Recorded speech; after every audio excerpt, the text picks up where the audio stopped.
Hi, everybody. Welcome back to tonight's episode of the Second Chance Queen podcast. My name is Kristianna Mrjenovich, also known as the Second Chance Queen, and tonight we are going to be interviewing someone that I am super excited about. Her name is Mikell Reed Carroll, and she is the owner of Carroll Crown Consulting. She is an incredible pageant coach. She's someone that I work with very closely, and she's very near and dear to me. So I'm so excited to be interviewing her tonight. Just a little bit about Mikell if you don't know her. She is a wife, mom, attorney, volunteer, and the owner of Carroll Crown Consulting. She also was recently diagnosed with a rare condition, and I'm sure we're going to hear more about that on tonight's episode. Without further ado, please join me in welcoming Mikell. I am super excited to have you on tonight, Mikell. I would love for you to start by telling the listeners what your biggest second chance, most pivotal second chance moment is in your own words. Sure. About a year and a half ago, I was diagnosed with a rare disease. At the time, I was living in Serbia. My husband and I work for the State Department, and we were working for the embassy there.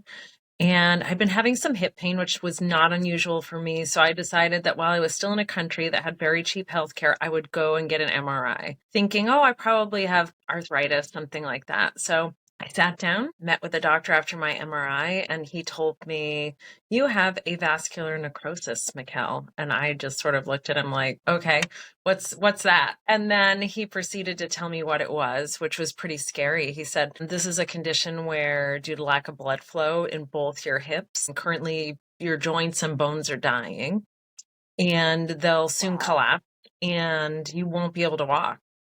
And I just was sort of sitting there like, what? I mean, I was expecting, again, I was thinking I had arthritis. I'd had hip pain for years. I actually broke my femur when I was a toddler. So I thought it was related to that. So yeah, so as you can imagine, I was 45 at the time. We were about 3 weeks away from moving back to the United States. Had just closed on our first home and had two young kids. My kids, Danny and Franny, were 4 and 8 at the time. And so at first I was shocked, devastated, called my husband to come pick me up because the doctor actually at that point told me to stop walking.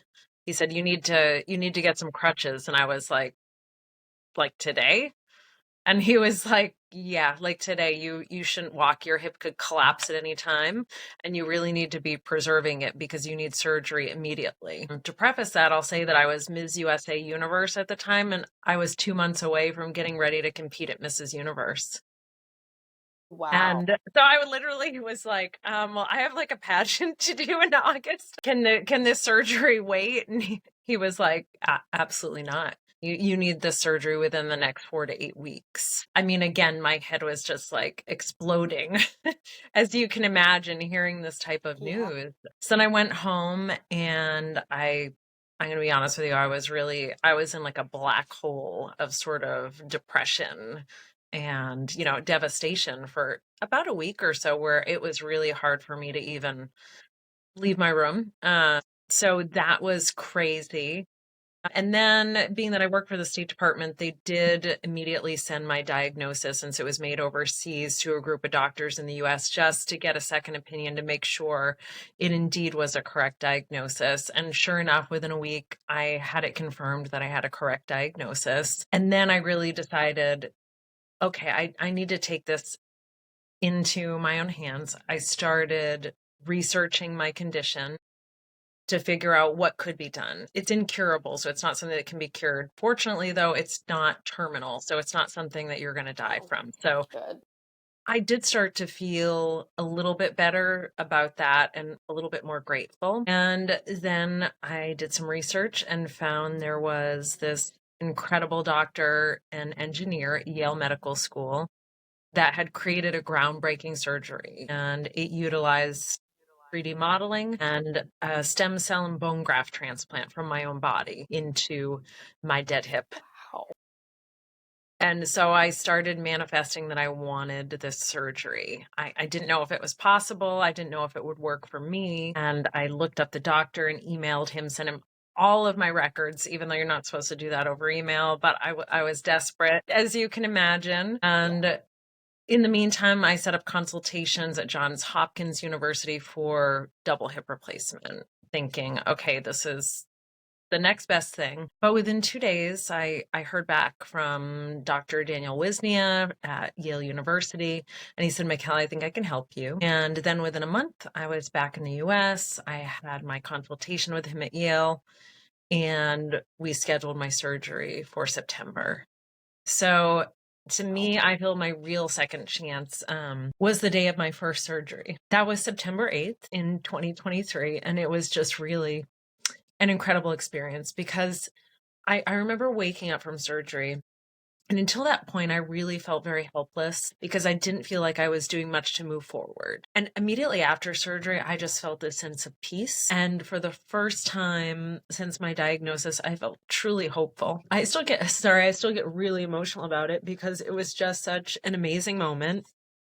And so to me, that was really one of the significant second chances that I feel like I received. And that was my right hip, which was in what's called stage 3 or pre-collapse. And most doctors will not operate on somebody who has stage 3 AVN except to do a full hip replacement. So I felt also really thankful that my doctor was willing to operate on me and take a chance. He took a chance on me being that far gone. And then a few months later in January, I had my second hip surgery on my left hip, which was in much better condition than my right hip. My right hip was near collapse and my left hip was in stage 1. So those are definitely, to me, probably what I would look at as one of my most pivotal sort of second chances, because I'm going to be honest with you, of course, during those moments after my diagnosis, I wasn't sure what would be possible for me in the future. I'm sure that was a terrifying feeling, not knowing what the future looked like, especially being told you shouldn't be walking. Losing the ability to walk, I'm sure, is a massive fear for a lot of people, but you kind of had it thrown at you head on. Yeah. And again, it was a shock. I was completely healthy, like in excellent health, and just thinking, I've got some arthritis. And then here it is. I'm sorry, you have a rare condition. Your bones are dying. Like, oh my gosh. Okay. And again, I'd never even heard of this condition before, as I'm sure many, many people have not. It's quite rare.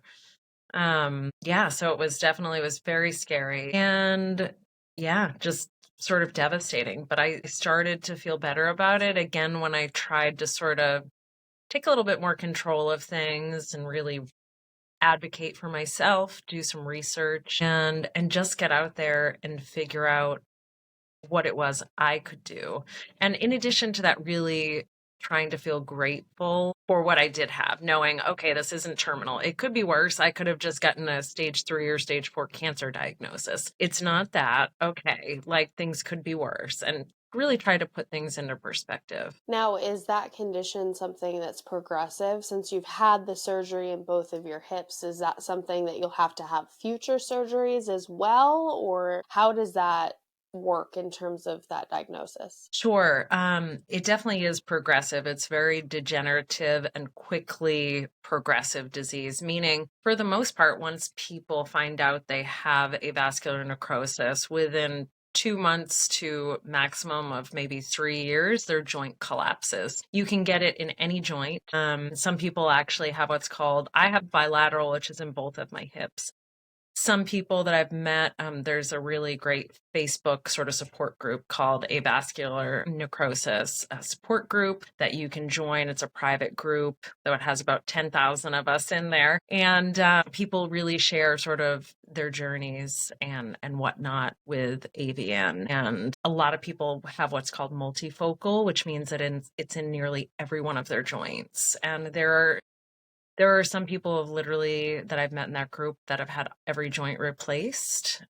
So again, once I got into that group as well and started discovering more about the disease, I mean, at first it was making me a little even more scared, but then I was also feeling grateful, like, okay, like it looks like I found a good treatment. And currently Dr. Wisnia, since he created this treatment, is the only doctor in the world performing this particular surgery. And one of the things that makes it unique is that literally the day of your surgery, you're able to walk.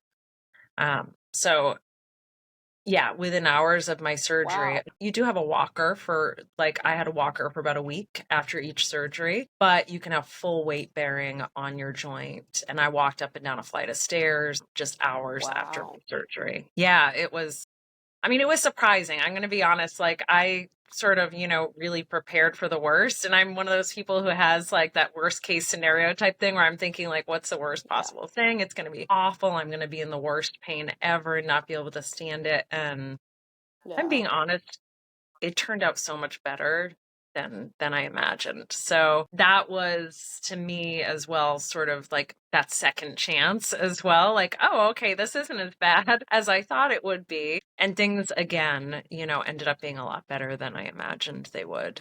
And I feel grateful for that as well. I love that. And something that you kind of have mentioned that I don't think a lot of people, unless you're faced with a serious diagnosis, you don't understand that grief. A lot of time people think of grief in terms of losing someone, losing a person, losing a pet. But they don't talk about the fact that you can go through grief while you're still living, while other people are still living with a diagnosis. And it's very similar to losing a person or someone that you care about because you're losing or changing a huge part of your life and you have to go through those stages of grief in the same way. So I can imagine that when you were hit with that diagnosis, you did go through the stages of grief and kind of have to work through that in at least some aspect. And I'm sure mentally that was extremely difficult. Getting a diagnosis that's physical, yes, it's very difficult physically, but mentally, I don't think people understand the toll that it takes on you when you receive that kind of news and how you have to process that. Yeah, no, that is absolutely correct. You definitely go through stages of grieving, and that's certainly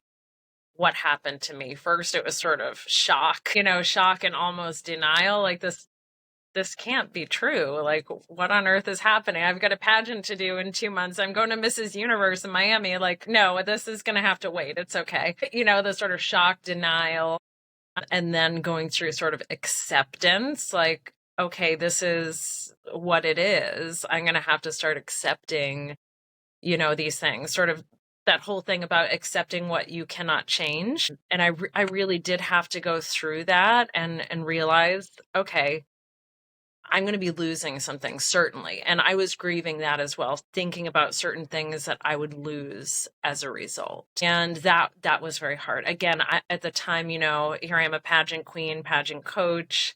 I also enjoy modeling, all of these things. And I'm thinking about all the things that I'm going to lose. Okay. In addition, I'd never had any major surgeries. So I was also freaked out about that, and then thinking, okay, I'm going to have these massive scars. Am I going to be able to walk normally again?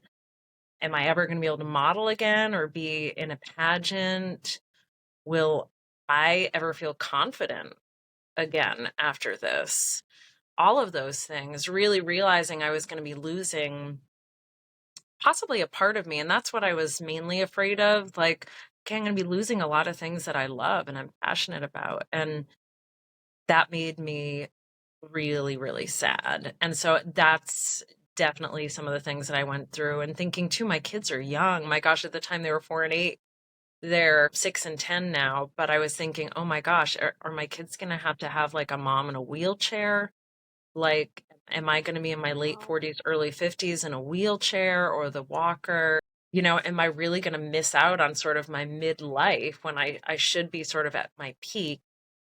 Yeah. Basically, I started thinking of myself, okay, I'm like basically 75 or 80 years old now. And so I was No. grieving.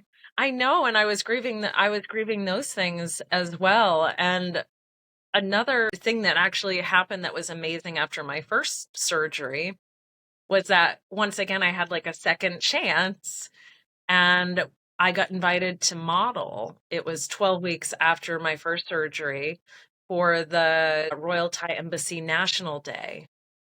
And I'm going to be Wow. honest with you, I was really nervous and I knew I would not be able to wear high heels because it was just Yeah. 12 weeks after surgery. So I was going to have to wear just like a low wedge heel. I wasn't sure what my walk would be like. And I did it, and I have to say it was just one of those moments where I really felt like, okay, maybe I'm getting back a little bit of who I am and what I thought I was losing through this diagnosis. And look, I'm modeling still. I still have a nice walk, and I'm was beginning to sort of build back a little bit of that confidence and seeing, okay, I think I am still going to be able to do the things that I'm passionate about. Maybe it's going to look different than it was, but I'm still going to be able to do these things. So that was really awesome. That is something that I kind of wanted to ask about because, as you're aware, confidence is my platform. It's what I'm all about. It's a huge part of the Second Chance Queen, along with Second Chances. And I feel like that story is a huge testament to how strong your confidence has to be now after coming through that. And tell me a little bit about what that journey looked like for you, because you were, just weeks away from a huge pageant experience. And if you're not familiar with the pageant world, when you have that big pageant coming up, getting this type of news is a whole nother level of devastating. I Yeah. cannot imagine what you went through. But then being able to wonder if you're going to be able to walk on that stage again, to getting through the surgeries and learning how to walk again. And then pageant and modeling walks are not just walking, they are their own animal entirely. So learning how to do that.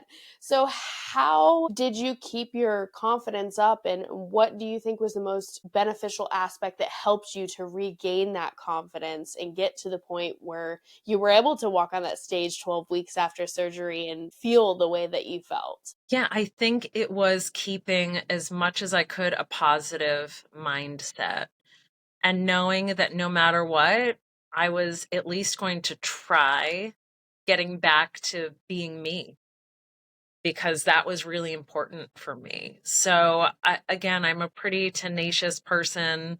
I have a lot of fortitude in life, and I've faced a lot of challenges. So I sort of used the confidence that I'd built over decades as, at the time, a 45-year-old woman, now 47, to really know, okay, I can do this. And maybe, again, it's not going to look like it used to, but I'm going to work really hard to try to regain what I did have. And in the middle of that as well, after a couple of weeks after my first surgery in September, I had heard about the changes at Miss Universe, that they were now allowing women of any age to compete. And so, being that I'm completely insane, I said, well, and I just had my 46th birthday at the time. I was like, well, I'm going to compete, obviously, in Miss Virginia USA and be the oldest woman ever. And I think everybody was like, okay,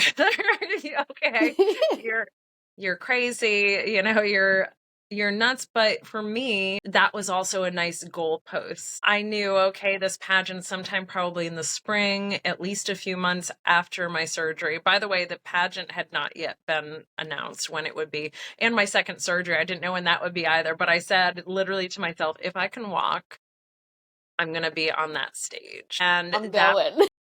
exactly. And so then I started with small things. I took a trip on my own to Chicago 6 weeks after surgery. I walked in that fashion show 12 weeks after surgery.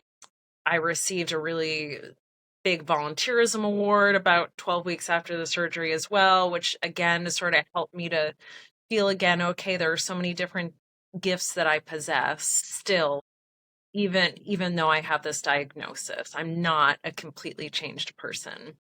And so those little things really helped me. And again, then I had my second surgery. Recovery went even better with the second surgery. And then it was announced Miss Virginia would be in June. So I also knew that I had some time. And then I began working really hard with a team of physical therapists to get myself back to having normal strength and a decent amount of stamina, and sort of also building up muscle again. I'd pretty much been nearly non-mobile for 10 months.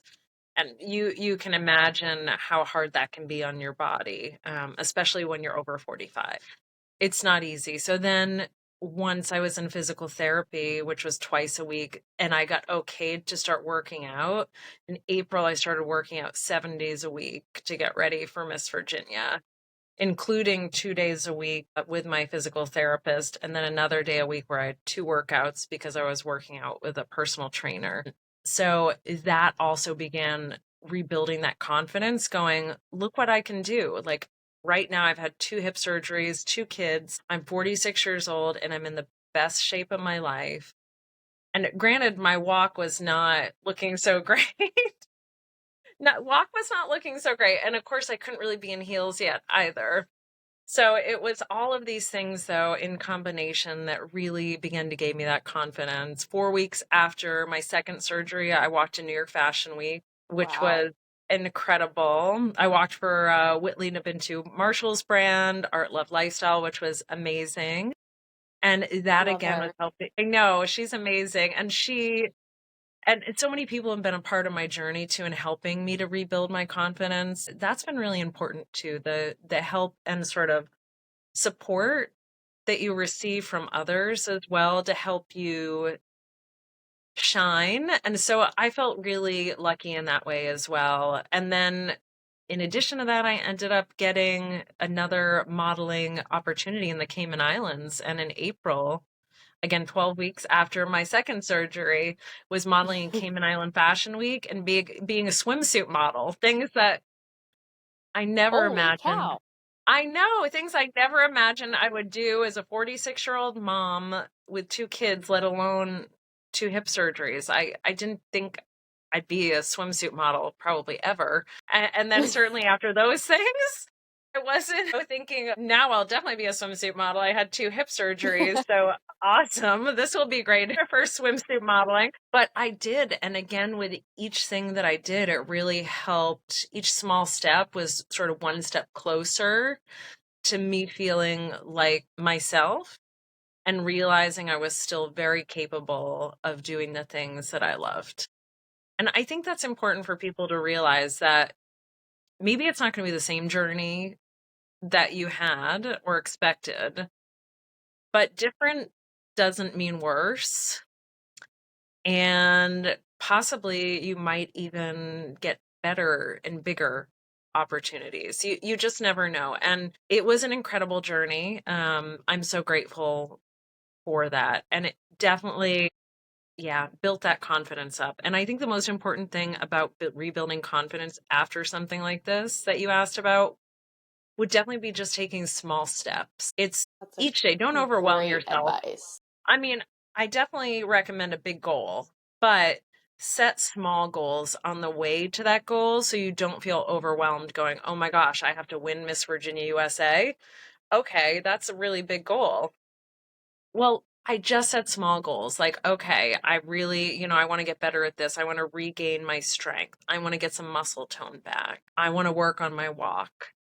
All of these things really just ended up helping me each small step towards finally getting to where I felt mostly normal. I mean, I still don't feel normal. I don't know that I've ever been normal. So, but I Normal's feel, boring. yeah, exactly. But I felt mostly normal. And the hilarious thing is, so when I was working with a physical therapist, my physical therapists were helping me then to try to learn how to walk, including in heels. And my physical therapist, his name was Max, he's looking at my walk. I was like, let me show you my walk. And he's just like, oh my gosh, like, I'm sorry. I don't think we're ever going to be able to like get your walk like looking normal. And I was like, Max, I'm a pageant girl. I don't have a normal walk. Like, it's going to be like so much extra. It's not going to look like your normal like person's walk. It just isn't. He's Nope. like, yeah, it's sort of like one side is gangster, the other one is fashion model. So I'm like, yes, that's perfect. Gangster fashion model. Like, I love it. That's gonna be like your staple walk, gangster fashion model. Like if you're gonna Yeah. hire Mikell, you want gangster fashion model. If you want that extra on stage, you come to me. I love that gangster fashion model. I might just have to, that's like your moniker in my mind now, just so you know. I'm going to Hey, put you in Mikell, my devices as that. yes, gangster fashion model. Yes, it's right. Like very interesting things to be. Coach gangster fashion model. Yes, I'm the coach who will make you look like a gangster slash fashion model slash beauty queen. There you It's the best of go. all worlds. That's well rounded. That's Yeah, versatile. it's very dynamic. I feel like that needs to be at the top of your resume. If I come out at International Ms. and you're like, look at this gangster right here, you'll know where it came from, ladies and gentlemen. Yep, I'm okay with that. Like I took that as a compliment. Some people may not. I'm like gangster fashion model. I can get down with that. Like I like a gangster fashion model. That means I look tough, but I also look sexy. Like, okay, Yeah. I like I that. wouldn't mess with her. She's got 6-inch heels on. Like, what? Exactly. I would have probably looked at it the same way and been like, that is the nicest thing anyone's ever said to me. And he probably would have been very confused. But, us pageant queens are built differently. We are. And I mean, it was probably one of the funniest things I've ever heard because I've always known I've not had like a normal walk. So him telling me I didn't have a normal walk was just hilarious. I was like, yeah, and I never will. And we are definitely not making me have a normal walk. That is not what I want. I want gangster fashion model. I absolutely love that. And I love something that you just said. And I relate to something that you said when you were talking about how you went to the swimwear modeling so close to after you had that surgery and how empowering that was for you. And I know that I did Miami Swim Week earlier this year, actually, but I was extremely nervous because I'm in my 30s. I'm relatively new to the pageantry world. I did modeling when I was younger, but my body was much different. So I was very nervous going into Miami Swim Week because you hear Miami Swim Week, and my mind is like Sports Illustrated, you know, Yeah. top tier. And obviously, I did not walk for Sports Illustrated. Maybe one day. It is a goal. But Yes. I did walk in Miami Swim Week. That is a goal. We're putting that on the list. Yeah, definitely. I want to do that as well. Yeah, absolutely. Like Miami We Swim need to Week. get with Whitley because she lives in Miami and we need to take over Miami Swim Week for the big dogs over there because that would be so much fun. Absolutely. They show some diversity in there. We need some older moms with hip surgeries. Absolutely. We need like everyone because to me, it is all about confidence. It's the way you sell it. There are women who go out there and do not have perfect bodies, but sell it so much better than, let's say, maybe there's another model who does have what looks like sort of a perfect body, what most people think of as a perfect body, and maybe don't sell it as well. So it really is about that confidence and it's how you feel. And it's like that in Yeah, pageantry as well. It's how you feel and how you 100%. project that and whether people really basically want to buy what you're selling. Yes, absolutely. And it's why part of my confidence building method includes fake it till you make it because it really is selling it and owning yourself authentically and being out there and being like, okay, well, you may not like me, but that's okay because I know what I'm bringing to the table and walking for Sports Illustrated. We're just going to make that happen because that's just a goal. But it's crazy what it feels like hitting that runway as a model that has been through something.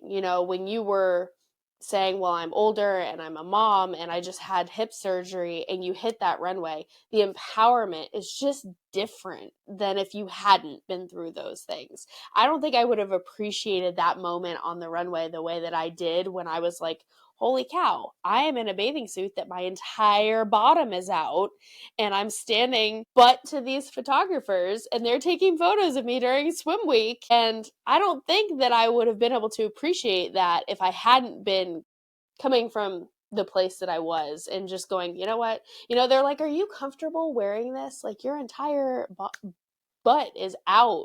Are you okay? And I'm like, I'm just the hanger. Put whatever Sure. you want on me. I'm going to rock it. And it worked. And my husband was like, I'm so proud of you. And I was like, thank you. Me too. Because inside I'm going, oh my God, what am I doing? And on the outside, I was like, yeah, look at my large booty. It's lovely. That reminded me of a moment at Cayman Island Fashion Week. I met this designer who had like a net she wanted me to model. And I just had to model it with a pair of nude underwear and nipple covers. And I was like, okay, all right, I've never modeled anything like this, but I did.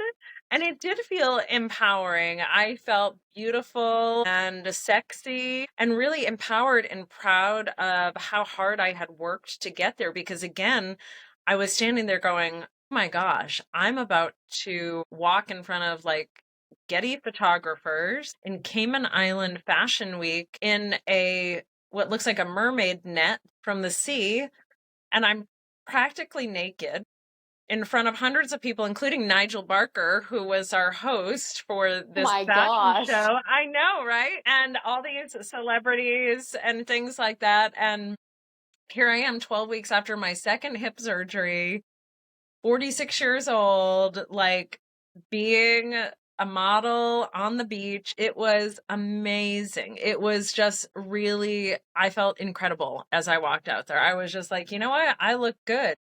And I don't think I Love look that. my age. I think I look incredible. I felt incredible. I felt like a supermodel.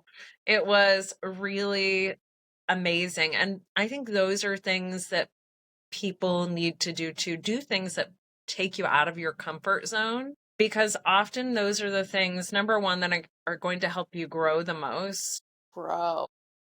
grow, learn, and also have experiences that you maybe never thought you were going to have. Again, like I said, I certainly didn't think I was going to become a swimsuit model in my mid 40s after having 2 kids and 2 hip surgeries. I would have told people they were crazy if they said, this is in your future. I would have been like, okay, time to go have your head examined someplace, possibly check in to the psych ward, because that is really a crazy idea. And I never even started modeling until I was 35. So again, it's just really trying to do things that get you out of your comfort zone. You never know what types of opportunities that will create for you, and what new sort of skills and things that you'll learn. And again, that's a whole second chance. And you can take those second Yeah. chances. You know, as well, I'm a pageant coach. I own Carroll Crown Consulting. And some of my favorite clients have literally been women who I met a woman who never started pageants till she was 50. I had a client who never started Wow. pageants till she was 60. And these women were very successful in pageants. One, it over had her first pageant when she was 60. She won it and went to nationals, Wow. won nationals, and then ended up going to an international pageant in her early 60s. How incredible is Wow. that? And she was not a typical pageant woman. She very much looked her age, and she was very petite in height, and a curvier woman. And she still went on to win a national title, state title, first time in pageantry. And those are the types of things, again, Goals. exactly. You want to talk about second chances. A second Yeah. chance is really maybe just doing something for the first time that you thought was crazy.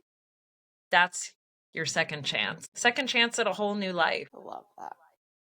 I love that. Second chances are so versatile. And that's what I love about doing this podcast is every time I interview someone, it's a different type of second chance. They approach it in a different way.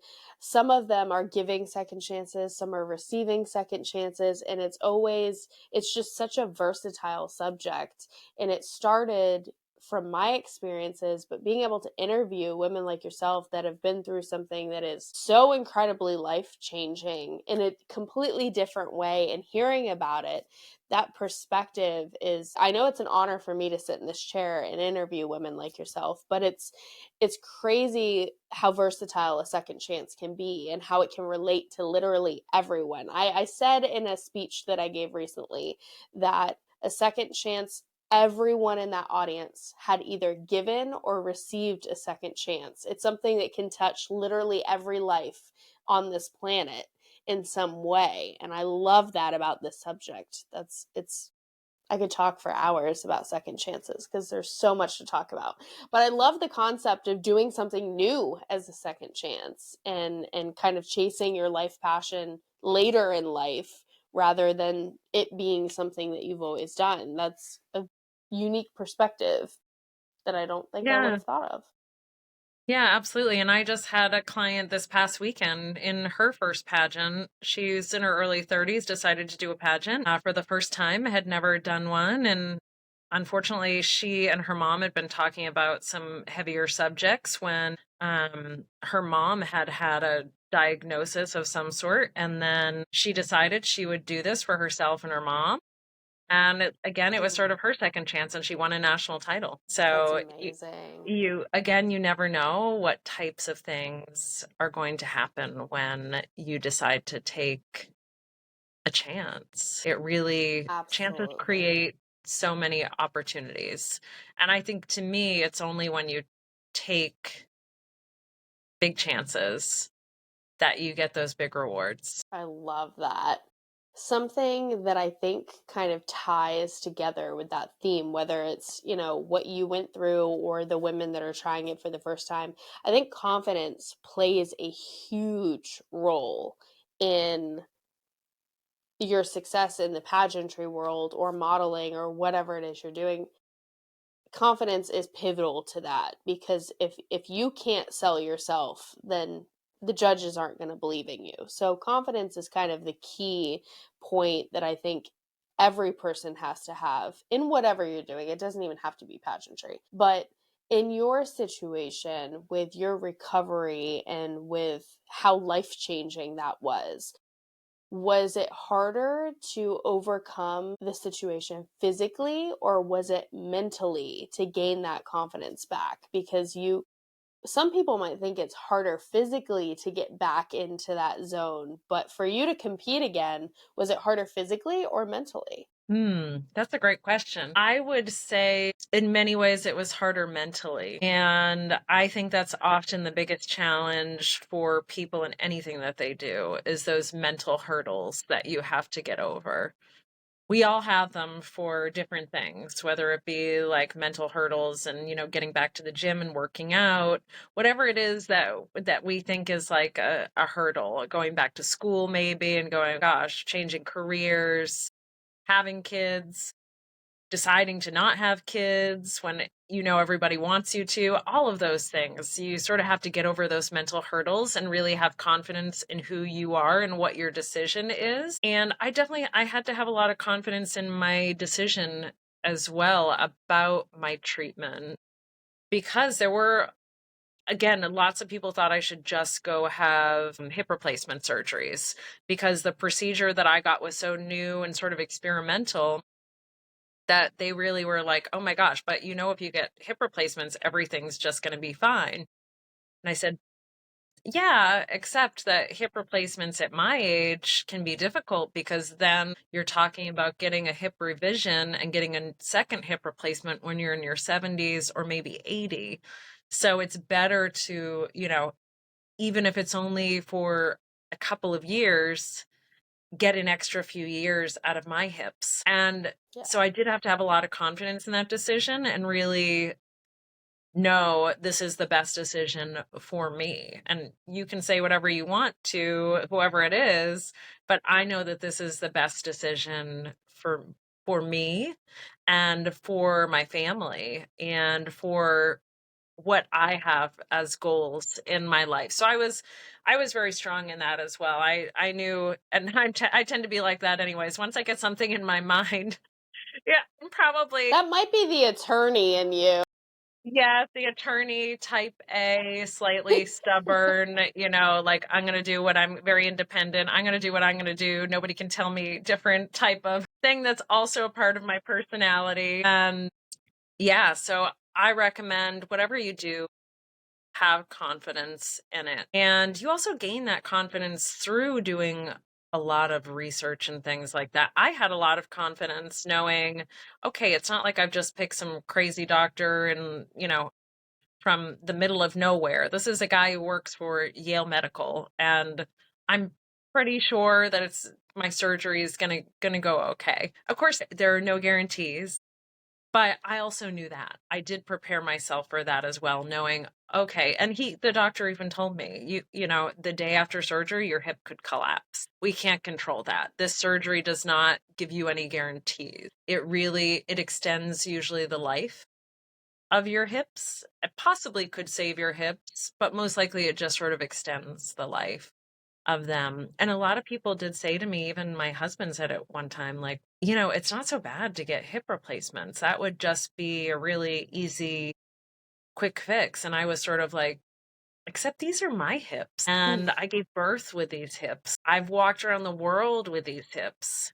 I've won pageants with these hips. I was Ms. USA with these hips.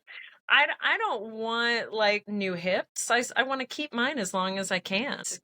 And you have to realize too that, decisions as well, often, especially when it comes to anything medically, are very personal decisions. Yeah.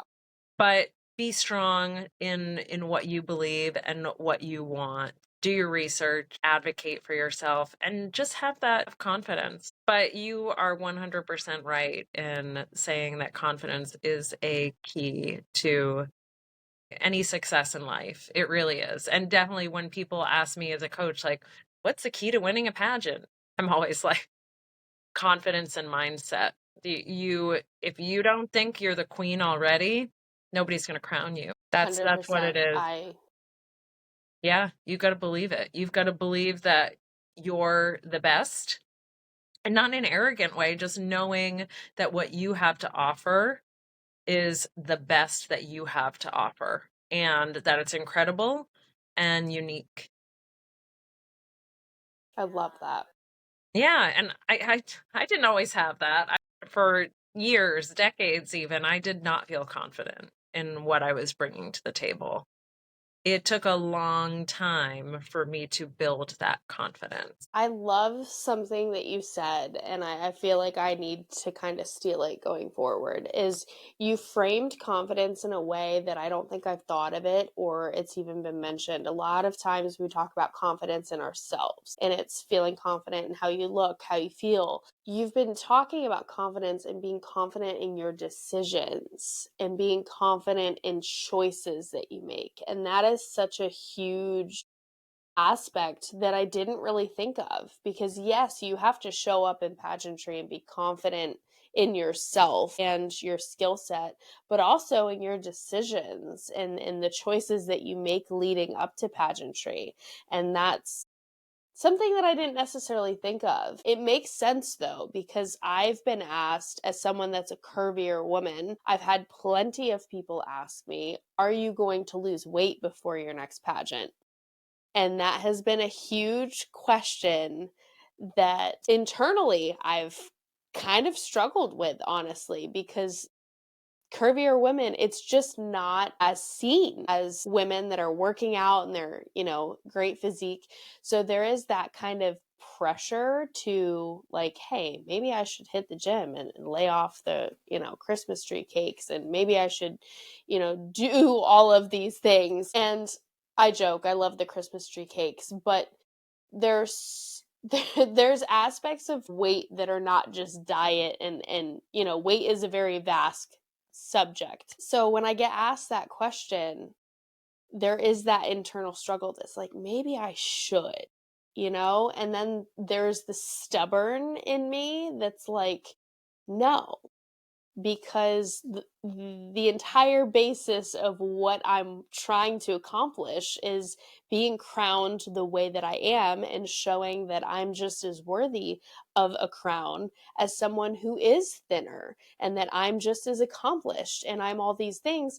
And so by making myself lose weight to win the crown, now I'm stubbornly, when I'm asked that question, it's become more of a stubborn choice to say, no, I'm absolutely not going to try and lose weight if I happen to lose weight because of, something that I do then that's what happens. But I'm not going to set out to try and lose weight just to get the crown, because the crown that is right for me will wind up on my head and I will work my butt off for it, and that's how it's going to be. So I guess I didn't think in terms of just being confident, because I'm very confident in my body. That's not a problem. I'll go rock my curves on a stage. I don't care. And that will translate. But also, I guess being confident in the decision to show up as myself, no matter what the scale says, is a decision that I have to be confident in and not fluctuate kind of on. So I love that you said that, because I needed to hear that mindset portion of it too. So I'm taking away from that tonight, Good. definitely, because that's something that you think in terms of physical confidence, not necessarily mindset confidence, and that is, I'd almost say, more important in a lot of ways. Yeah, absolutely. And that's something that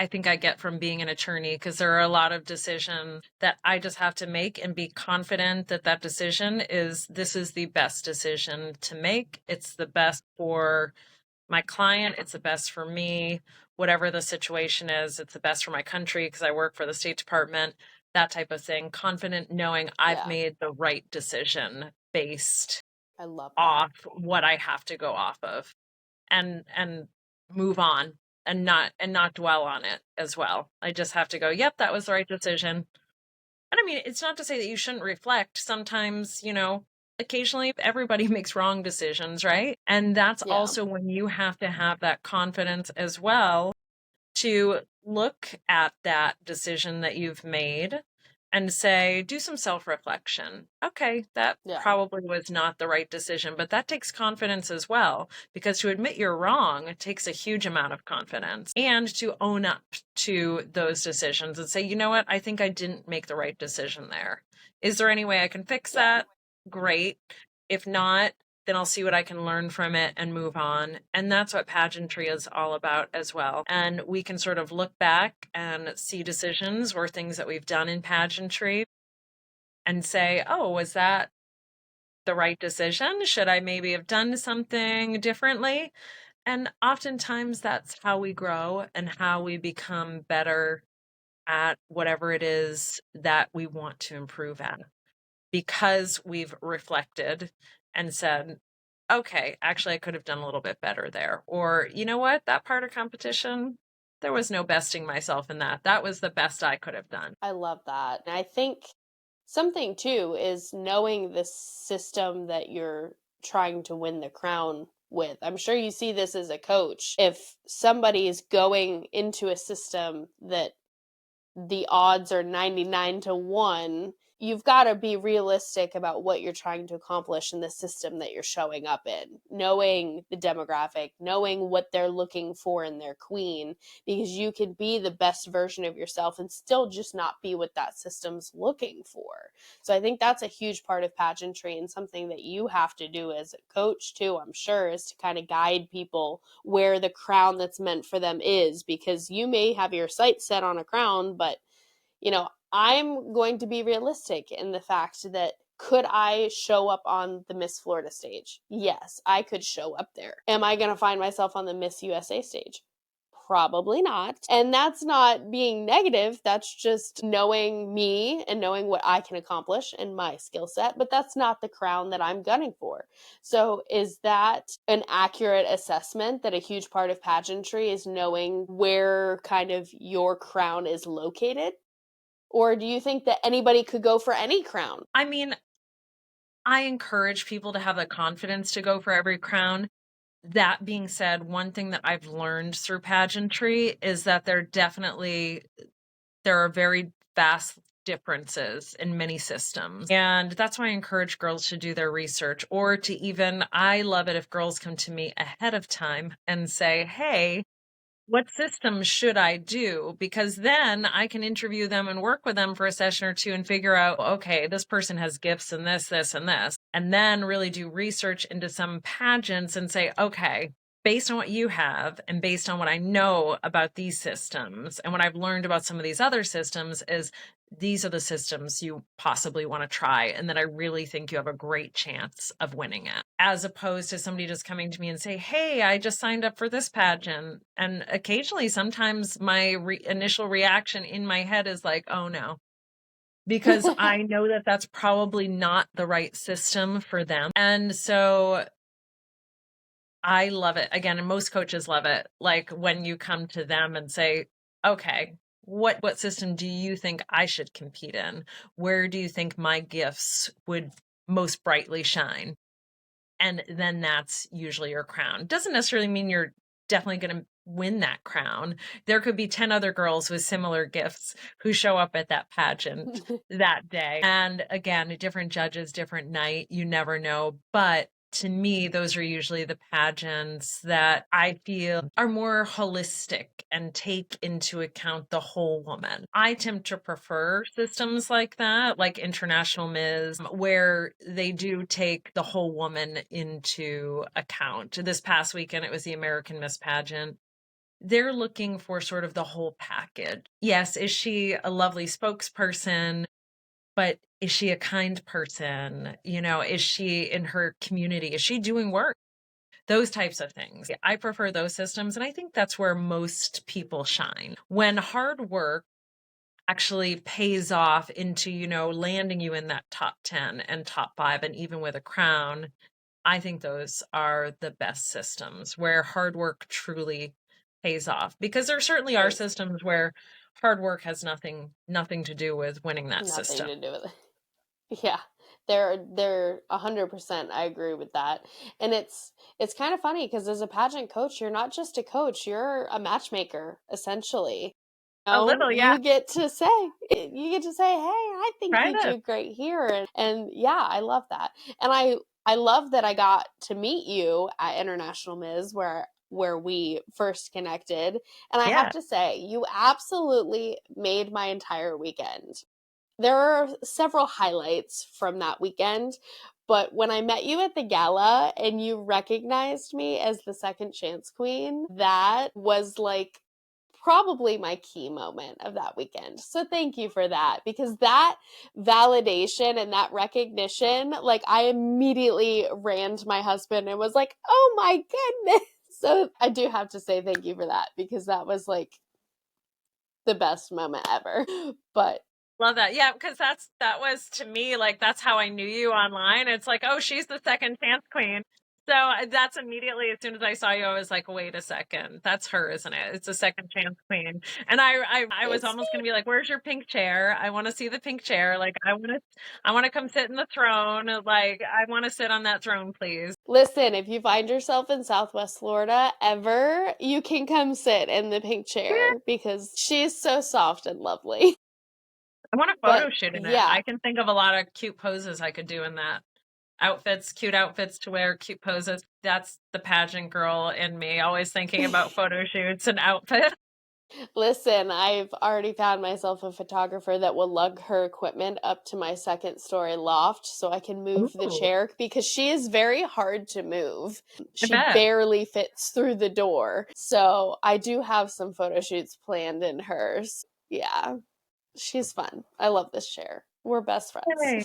But yeah, so I love that perspective, though, as not just being a coach, but kind of a matchmaker and knowing the systems that you're working with. And I love the versatility that you bring to the table, not just as a coach, but as a woman and a role model, because you have been through so many things. You have an incredible second chance story, but we also have not hit on the fact that you are an attorney and you also work in a governmental role. And that is like mind-blowingly amazing in itself. So not only are you a pageant queen and a pageant coach and, you know, a fighter with this diagnosis, you're an attorney and you are a very badass woman. So hats off to you, because you are like the type of woman that I hope that my daughter grows up to be like. So, well, I'm pretty sure coming from you, she's going to end up being a badass woman herself. I'm quite sure.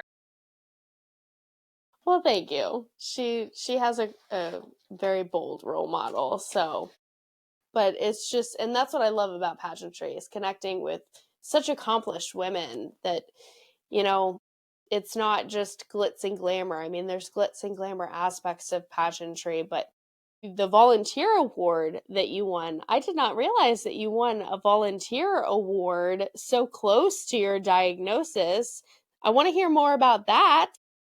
Sure, because it's called the Secretary of State Award for Outstanding Volunteerism Abroad, or the SOSA Award.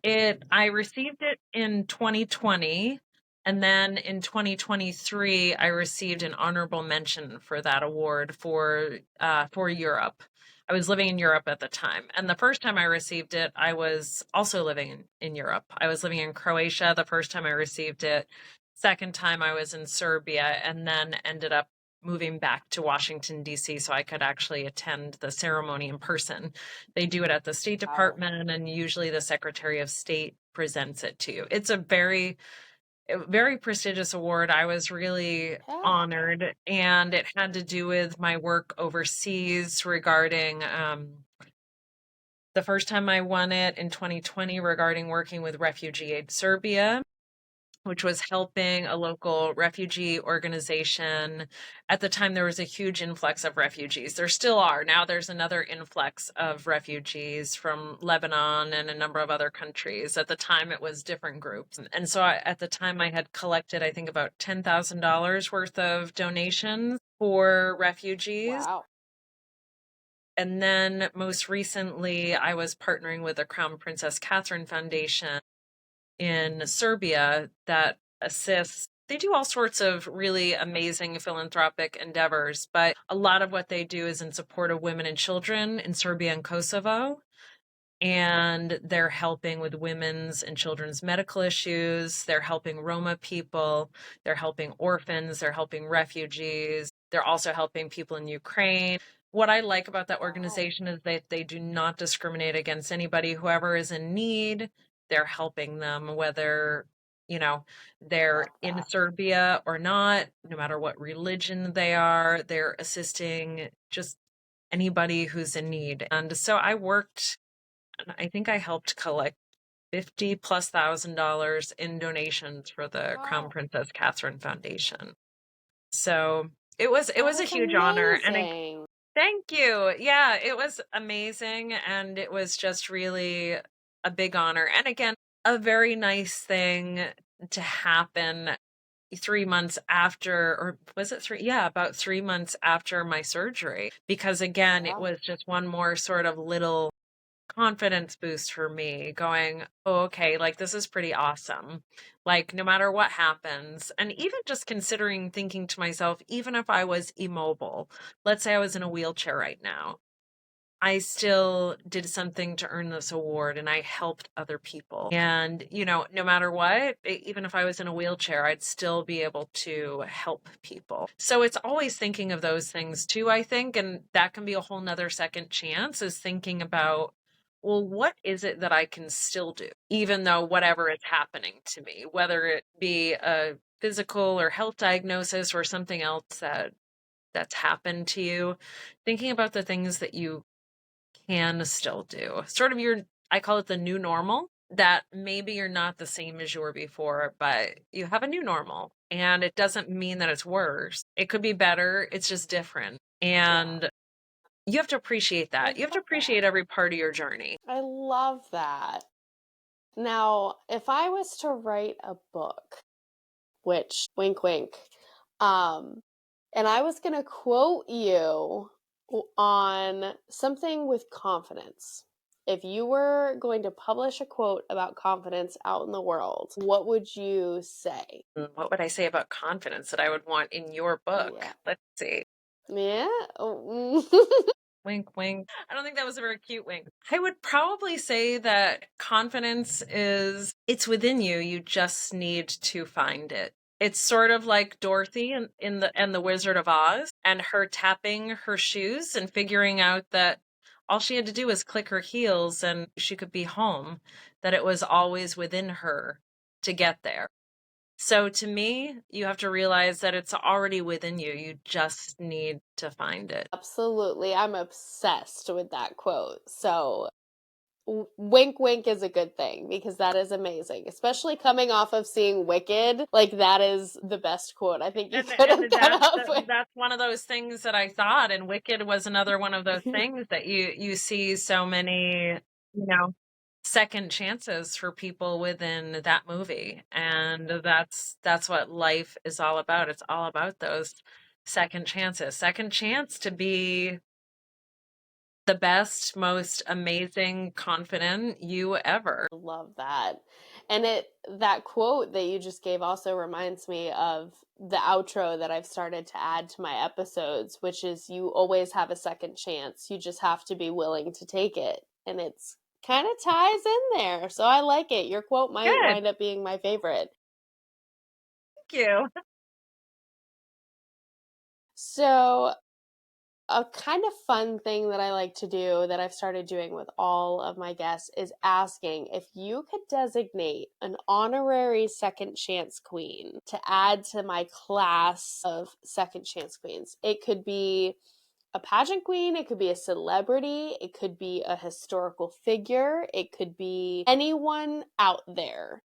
Who is the second chance queen that you would make an honorary one? Oh gosh, I think right now, since we were just talking about Wicked as well, so I'm just gonna say before Wicked, I'm not a big fan of Ariana Grande. I think there was that video that came out a couple of years ago where she did that really snotty Same. thing like in the donut shop. And I just thought, oh my gosh, this girl is really annoying and really snotty and very full of herself. Really did not like her. And I saw the movie and that made me give her a second chance. And I thought, okay, maybe she's actually come forth and redeemed herself. And she really, I mean, I'm going to be honest, I was not expecting much from her performance. I'm like, I can't stand her. This is going to be awful. She was the perfect person to pick for the role of Glinda. So I would say right now, I would definitely say her. And again, it made me give her a second chance. And I think it's probably making a lot of people give her a second chance and look at her Yeah. a little bit, and also in a bit more of a serious way, because I think that Yeah. probably she's not been taken very seriously a lot of her life. And now I think she's being looked at a little bit more seriously. And I think certainly once some award season starts for movies, we might see some big time award nominations for her, certainly for the woman who played Elphaba. But I also feel like there could be maybe some Golden Globes and things out there for Ariana Grande.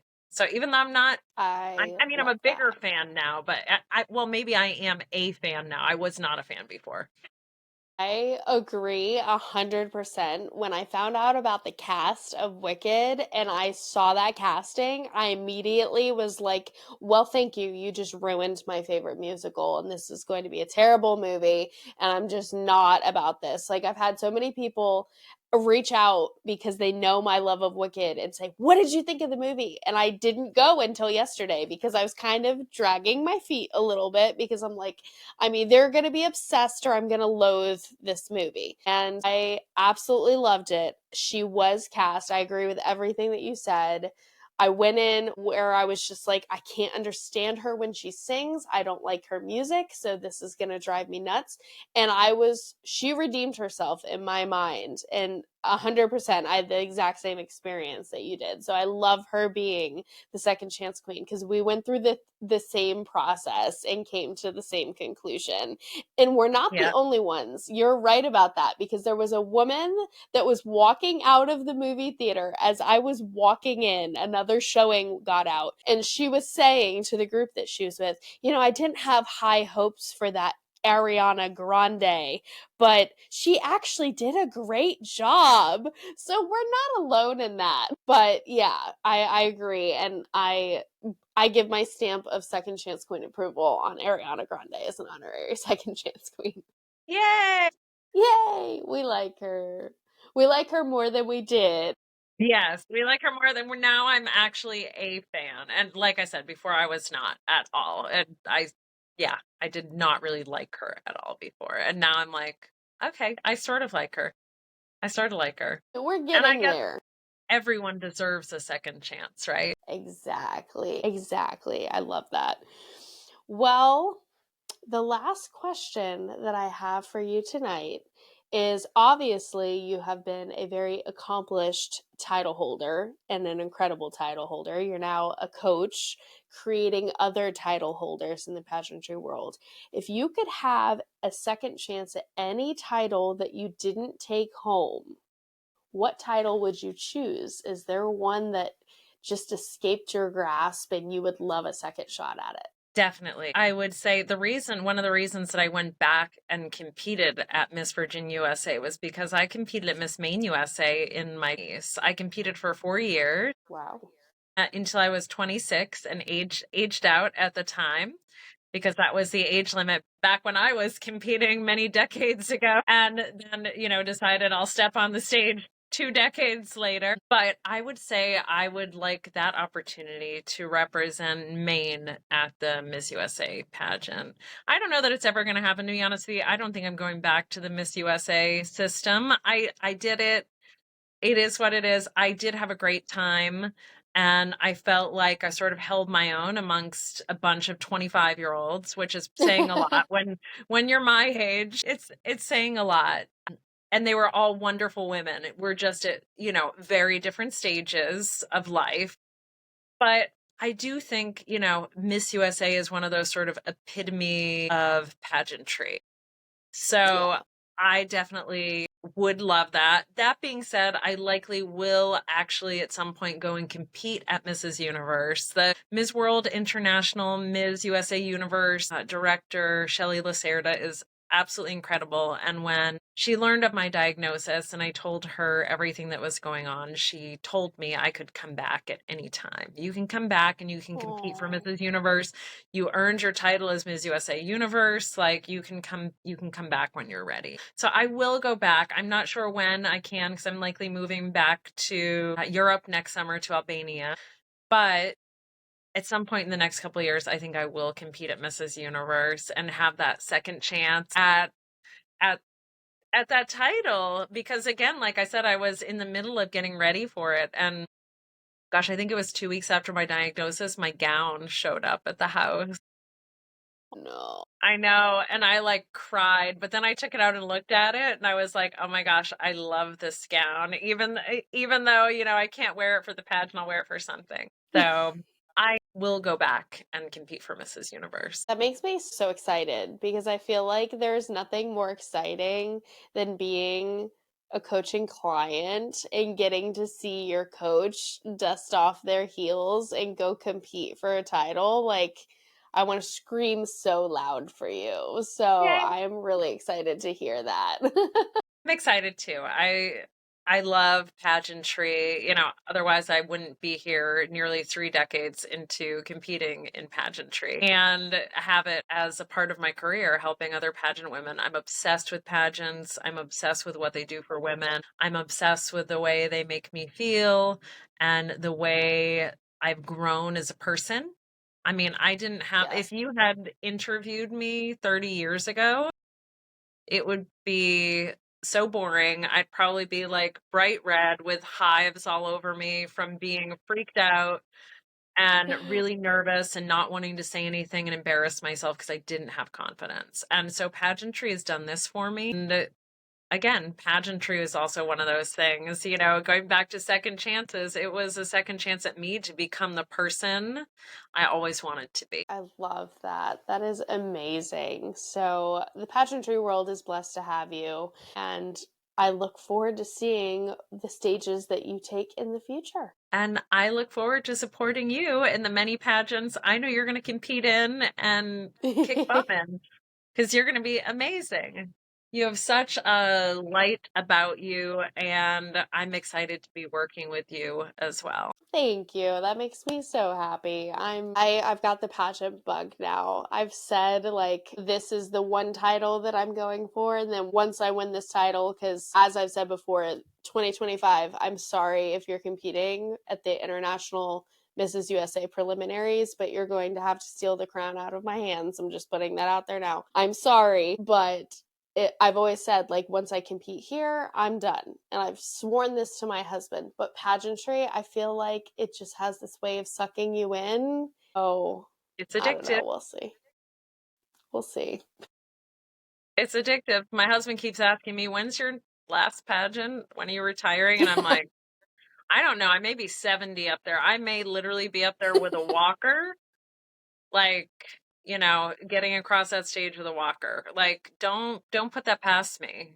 Because by the way, I will never let my hair go gray. And I will, no matter what, I will not have gray hair. I will always be wearing lipstick. I can be 99 years old. And even if I have no mind left, somebody's going to be dyeing my hair for me. And I'm going to have lipstick, or I'll have a wig on or something. I will look I as love fabulous that. as I can. I love that. And I also love your fire for pageantry and your story, because God forbid the day comes where your hips just give out and they're like, never again, and you did find yourself in a wheelchair. I'm not kidding when I say that you have such a fire that I could see yourself rolling on that stage in a wheelchair and showing up the entire competition. You have a stage presence that I feel like your fire in your eyes, you would just be rolling and be like, yeah, this is the best wheelchair you've ever seen. I would not put it past you. So I Wouldn't put it past definitely, me either. but I love that because it's representation, and the way you look at things and the way life shifts, you never know. I mean, there's women like myself that are out there trailblazing for curvier bodies. God forbid in 20 years you may be out there trailblazing for wheels instead of heels. Exactly. You never know. Oh, you totally need to use that phrase, wheels instead of heels. If you ever are on a pageant stage, yes. Just saying. That is I an amazing quote. found your anthem, wheels instead of heels. God forbid. I would love to see you walk until you're 90. But if paths change, and they often do, wheels instead of heels. That's all I'm saying. Most likely I'll need a hip replacement. I'll knock on wood, I'll probably never be in a wheelchair, but I may need a hip replacement amazing someday. news. And that's okay. New hips are all right. Then I just have to take those new hips out for a strut on stage. Yes, you'll have to dust those babies off, and you've got to christen them. That's the deal. You've got to tell your husband, look, my old hips, they saw the stage. The new hips have to see it too. Yeah, exactly. Of course. I mean, obviously. I'm such an enabler. Oh, Your so husband's am I. going to be like, darn but it's her. okay. I'm addicted to pageantry, so don't worry. It doesn't take much to enable me. It's like shopping. We won't go there. Well, thank you so much for coming on tonight and sharing your second chance story. I love the perspectives that you brought, and I love your story and everything that you've accomplished. You're extremely resilient, and I think more women need to hear stories like yours of resilience. So thank you for coming on and being my guest this evening. Thank you so much for having me on, Kristianna. I've really enjoyed it, and I love your energy. This was so fun. Thank you. Thank you so much for joining myself and Mikell tonight on tonight's episode of the Second Chance Queen podcast. She is such a resilient and inspiring woman that has overcome physical limitations and turned them into positives for herself and her story. And I look forward to seeing her walk across many pageant stages in the future. And I'm always rooting for Mikell, and I hope after tonight you will be too. Thank you for listening to tonight's episode. I'm the Second Chance Queen, Kristianna Mrjenovich, and remember, you always have a second chance. You just have to be willing to take it. See you next time.